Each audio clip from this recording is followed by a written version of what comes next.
আজকের ভারত সরকার, গণতন্ত্র এবং স্বায়ত্তশাসন। এতক্ষণ যা পড়া হলো সেগুলি পুরনো দিনের কথা, কিন্তু সে পুরনো দিনের কিছু ছাপ রয়েছে আমাদের উপরে।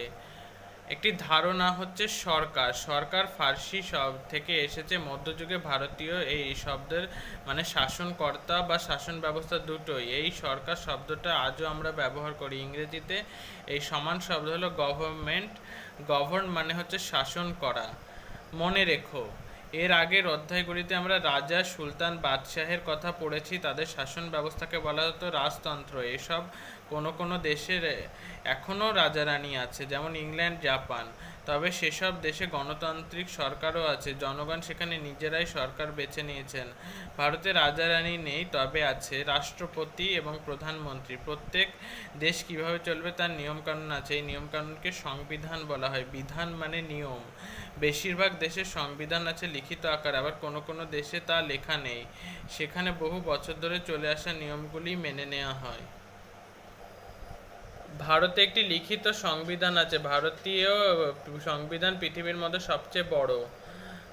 এ এত ধারা উপধারার কোনো দেশের সংবিধানে নেই। সংবিধানের প্রধান রূপকার ডক্টর বি.আর. আম্বেদকর। ভারতীয় সংবিধান দেশের সরকার বেছে নেওয়ার ক্ষেত্রে দেশের জনগণের অধিকারকে স্বীকার করা আছে। সেই অধিকার মেনে প্রতি 5 বছর পরে পরে দেশে একবার নির্বাচন হয়, যাকে চলতি কথায় ভোট বলে। সেই নির্বাচনে ভোট দিয়ে আমরা মানুষ আগামী 5 বছরের জন্য সরকার বেছে নিই। ভারত একটি বিশাল দেশ। এই দেশে একটি কেন্দ্রীয় সরকার আছে, আবার কেন্দ্রীয় সরকারগুলি রাজ্য সরকারে বিভক্ত। তা রাজ্য সরকারের দুটোই, কেন্দ্র রাজ্য দুটোকেই জনগণ বেছে নেয়। কেন্দ্রীয় সরকারের নির্বাচন করে দেশের জনগণ, আর রাজ্য সরকার নির্বাচন করে ওই রাজ্যের বাসিন্দারা। সংবিধানে কেন্দ্রীয় সরকার, রাজ্য সরকার দুয়ের কি কি ক্ষমতা আছে? যে শাসন ব্যবস্থায় কেন্দ্রীয় রাজ্য দুভাবেই ক্ষমতা স্বীকার করে। ভারতের সরকার একদিকে গণতান্ত্রিক, কারণ জনগণ নিজের শাসক বেছে নিচ্ছে, আবার অন্যদিকে যুক্তরাষ্ট্রীয়, কারণ কেন্দ্র রাজ্য দু ধরনের সরকারই আছে।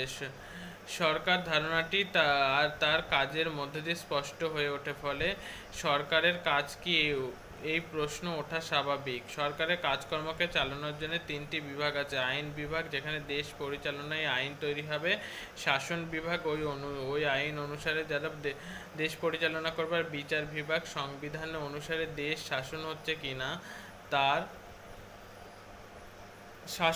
কিনা, জনগণের স্বার্থ রক্ষা হচ্ছে কিনা, এটি বিচার বিভাগ নজর রাখবে। সরকার বিভাগ, সেই সব দেশে বিচার বিভাগকে দুভাগে ভাগ করা যায়। আইন এবং শাসন দেশ থেকে আলাদা রাখা হয়, কোনোভাবে যাতে সুবিচারের পথ বন্ধ না হয়, তার জন্যেই এই ব্যবস্থা। এক কথায় একে বলে ক্ষমতা স্বতন্ত্রীকরণ নীতি। স্বতন্ত্রীকরণ মানে আলাদা। গণতন্ত্র যাতে বলবৎ থাকে, তার জন্য এই নীতি নেওয়া হয়।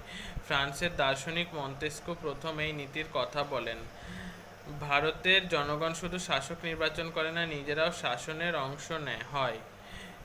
পশ্চিমবঙ্গে স্বায়ত্তশাসন দুভাবে দেখা যায়। শহর বা নগরের ক্ষেত্রে পৌরসভা, আর গ্রামের ক্ষেত্রে পঞ্চায়েত।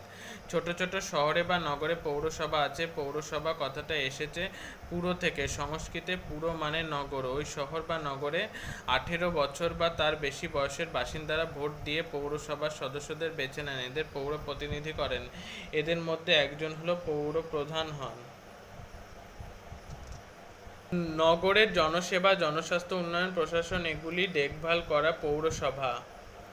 পানীয় জল সরবরাহ, রাস্তাঘাট বাঁধানো, দূষণ রোধ এগুলি পৌরসভা করে। শহর নগরের পৌরসভার মতো হচ্ছে গ্রাম পঞ্চায়েত। গ্রামের বাসিন্দারা ভোট দেন গ্রাম পঞ্চায়েতে নির্বাচন করার জন্যে।